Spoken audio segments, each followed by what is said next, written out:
আজকে ভারতকে বলবো, আপনি উস্কানি দিচ্ছেন, পায় পাড়া দিয়ে আমাদের সাথে যুদ্ধ করতে চান। আজকে ভারতের একদল দালালরা আমাদের দেশকে অস্থিতিশীল করার চক্রান্ত করতেছে। আমি বলবো, ইসকন এটা হিন্দুদের কোনো সংগঠন নয়, এটা সন্ত্রাসীদের সংগঠন, এটা টেররিস্টদের সংগঠন। এরা সন্ত্রাসবাদ কায়েম করতে চায়, এ দেশকে ধ্বংস করতে চায়, এই ভূখণ্ডকে ধ্বংস করতে চায়।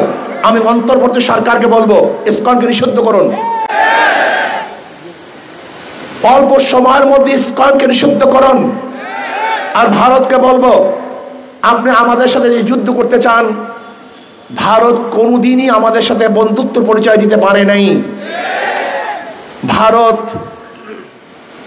সে দেশের সংখ্যালঘুদের উপরে ভালো ব্যবহার করতে পারে নাই, তাদের সাথে ভালো আচরণ করতে পারে নাই, তাদের সাথে বৈষম্য দূর করতে পারে নাই। আপনারা শুনেছেন ভারতের মধ্যে বাবরি মসজিদকে ভেঙে দেওয়া হয়েছিল, জ্ঞান পাপি মসজিদকে, সেখানে মন্দির বানাবার চক্রান্ত চলতেছে। ভারতের মধ্যে গরুর গোশত বহন করার অজুহাতে বহু মুসলিমদেরকে হত্যা করা হয়েছে। আপনারা দেখেছেন কর্ণাটকে আমার বোন বোরখা পরে কলেজে যাওয়ার কারণে তাকে অপমান করা হয়েছে। আপনারা দেখেছেন হাজারো বোনদেরকে ভারতে ধর্ষণ করা হয়েছে। যেখানে সংখ্যালঘুরা ভারতের মধ্যে পার্সেন্টেজ অনুযায়ী এখনো চাকরি পাচ্ছে না, যেখানে মুসলমানদের পার্সেন্টেজ 25-30-এর উপরে, সেখানে চাকরির হার মাত্র 1%। অথচ বাংলাদেশের সংখ্যালঘুদের হার কত আর চাকরির হার কত আপনি জানেন?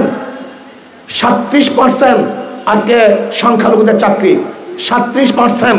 আমাদের মুসলমানদের চেয়েও তাদের চাকরির পার্সেন্টেজ অনেক বেশি।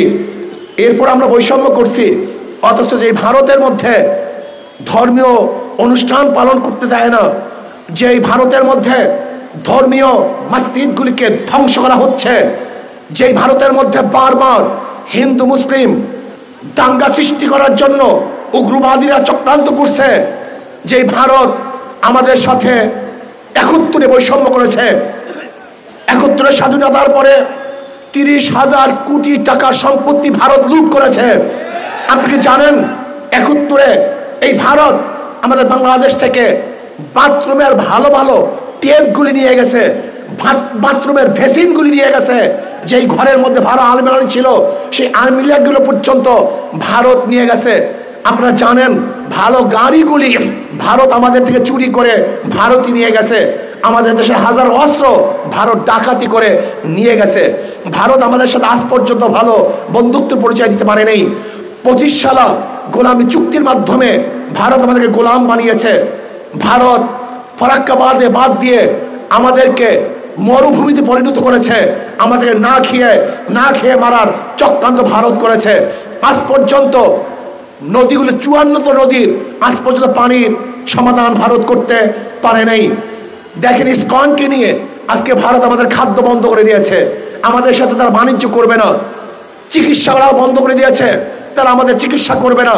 আমাকে কালকে প্রশ্ন করেছে, ভারত যদি চিকিৎসা বন্ধ করে দেয় আমাদের অবস্থা কি হবে? আমি বলছি খুব ভালো হবে, আমাদের দেশে ভালো ভালো হসপিটাল আমরা নির্মাণ করব। ভারত যদি চিকিৎসা বন্ধ করে দেয় আমাদের দেশে হাজারো ভালো ভালো ডাক্তার আমরা তৈরি করব। ভারত যদি খাদ্য বন্ধ করে দেয় আমাদের বাংলাদেশের প্রত্যেকটা মানুষ আমরা কৃষক হয়ে যাব। আমি নিজেও কৃষক হয়ে যাব। বাংলাদেশের 1 ইঞ্চি মাটি খালি থাকবে না যেখানে কৃষি করা হবে না। ভারত যদি আমাদের পানি বন্ধ করে দেয় তাহলে আমরা তাদের সাথে যুদ্ধ করে আমাদের ন্যায্য অধিকার আমরা আদায় করব।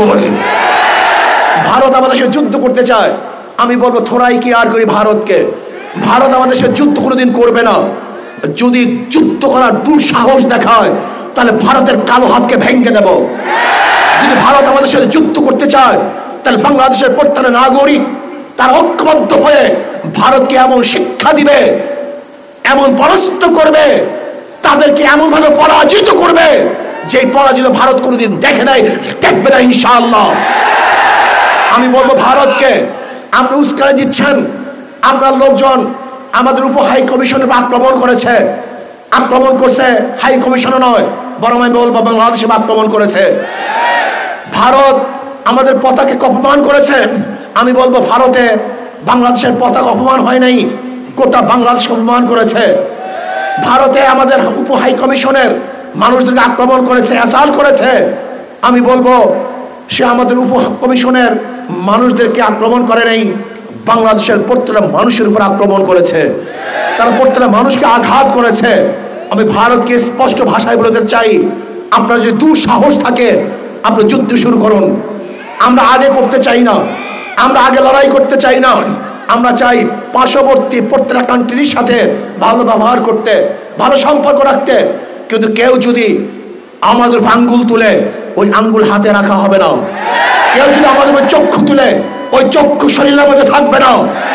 কেউ যদি আমাদের সাথে লড়তে আসে ওই পাওকে ভেঙে দেব ইনশাআল্লাহ।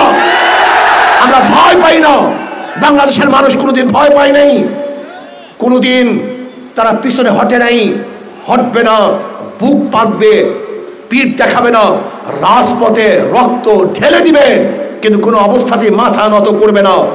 বাঘ 1000 বছর না খেয়ে থাকলেও ঘাস খায় না।